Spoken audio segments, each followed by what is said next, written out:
ሰላም፣ በዛሬ ቪዲዮ አስተማሪዎች በሄኖን ስኩል እንዴት መመዝገብ እንደምንችል እናያለን። በመጀመሪያ አድሚሽን ላይ ይጫኑ። ቀጥለው ከስር ከተዘረዘሩት ላይ ቲቸርስ የሚለውን በመጫን አዲስ ገጽ ይክፈቱ። በተከፈተው ገጽ ላይ አድ ኒው የሚለው ላይ ይጫኑ። ኔም፣ ፋዘርስ ኔም እና ግራንድ ፋዘርስ ኔም ላይ የአስተማሪውን ስም ከነ አያት ይመዝግቡ። ቀጥለው ጀንደር በሚለው ላይ የአስተማሪውን ጾታ ከተዘረዘሩት ውስጥ ይምረጡ። እንደየአስፈላጊነቱ የአስተማሪውን የትውልድ ቀን ያስገቡ። የአስተማሪውን ፎቶ ለማስገባት ደግሞ አፕሎድ ፎቶውን በመጫን ፎቶውን መርጠው ያስገቡ። አድረስ ስር ካሉ ውስጥ ደግሞ ሳብሲቲ ወይም ክፍለ ከተማ፣ ስትሬት አድረስ እና የቤት ቁጥር ያስገቡ።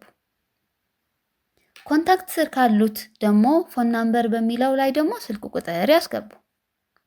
እንደየአስፈላጊነቱ ኢሜይል እና የቴሌግራም የተጠቃሚ ስም ወይም ዩዘር ኔም ያስገቡ።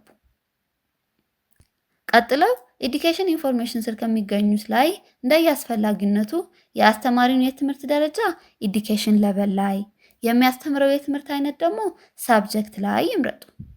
ኤክስፒሪየንስ ላይ ደግሞ አሁንም የአስተማሪውን የስራ ልምድ ያስገቡ።